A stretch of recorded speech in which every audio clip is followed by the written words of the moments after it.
26 अगस्त 2026 की सुबह नेपाल के रसुआ और नुआकोट जिले में अचानक ऐसी बाढ़ आई जिसने सबको हिला कर रख दिया। पहाड़ से बर्फ और चट्टान का बड़ा हिस्सा टूटकर लहंदे नदी में गिरा। पानी और मलबे का सैलाब भोटे, कोसी और त्रिशूली नदी में उतर आया। कुछ ही मिनट में पूरे इलाके में तबाही मच गई। अभी तक 160 से ज्यादा लोगों की मौत की पुष्टि हो चुकी है। सैकड़ों लोग अभी भी लापता हैं। इनमें कई पर्यटक भी हैं जो कैलाश मानसरोवर की यात्रा के लिए निकले थे। ये सिर्फ आंकड़े नहीं है दोस्तों, ये घर परिवार सपने हैं जो पानी में बह गए। शुरुआत में लगा कि भूकंप आया, लेकिन अमेरिकी भूवैज्ञानिक सर्वेक्षण ने साफ कहा कि भूकंप नहीं था। हिमालय में ग्लेशियर का हिस्सा टूटा। बर्फ, चट्टान और मलबा नदी में गिरकर अचानक बाढ़ बन गया। पानी इतना तेज था कि 19 पुल बह गए, 40 किलोमीटर सड़क नष्ट हो गई और कई जल विद्युत परियोजना क्षतिग्रस्त हो गया। लगभग 430 मेगावाट बिजली उत्पादन प्रभावित हुआ। तिब्बत की तरफ भी बहुत भारी नुकसान हुआ है दोस्तों। दोनों तरफ से बचाव अभियान चलाया तो जा रहा है, लेकिन दोस्तों सोचने वाली बात है, पहाड़ की नदियां हमेशा शांत नहीं रहती। कभी कभी प्रकृति अपना रूप दिखाती है। ये उसी का एक रूप था। सोचिए जरा दोस्तों, सुबह उठकर कोई घर में चाय बना रहा होगा, कोई बच्चे को स्कूल भेजने की तैयारी कर रहा होगा, कोई पर्यटक कैलाश की यात्रा का सपना देख रहा होगा। फिर अचानक पानी की दीवार आई, घर, दुकान, सड़क सब बहा कर ले गई। जो लोग बचे वो मलबे में अपने परिजनों को ढूंढ रहे हैं।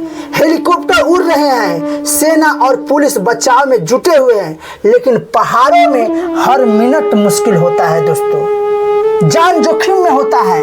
ये सिर्फ नेपाल की कहानी नहीं है, हिमालय हम सब का पड़ोसी है। जब यहाँ पानी बढ़ता है तो नीचे बिहार और उत्तर प्रदेश तक पसर आता है। प्रकृति की ये लहर सीमा तय नहीं करती, सीमा को नहीं मानती है दोस्तों। अब सवाल आता है कि कितना प्रकृति का है और कितना इंसान का है। ये बाढ़ मुख्य रूप से प्राकृतिक घटना थी दोस्तों।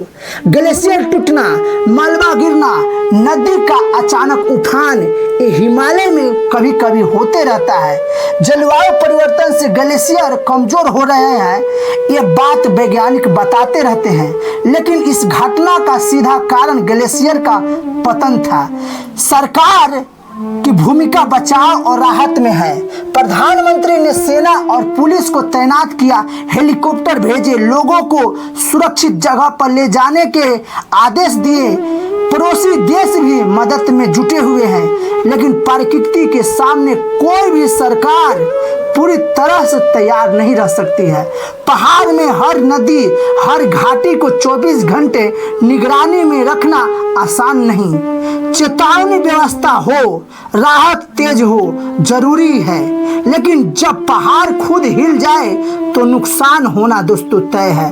दोषी प्रकृति को दे या इंसान को दे, इन सरकार को दे, किसे दे, यहाँ पर समझना, आकलन करना बड़ी चुनौतीपूर्ण काम है।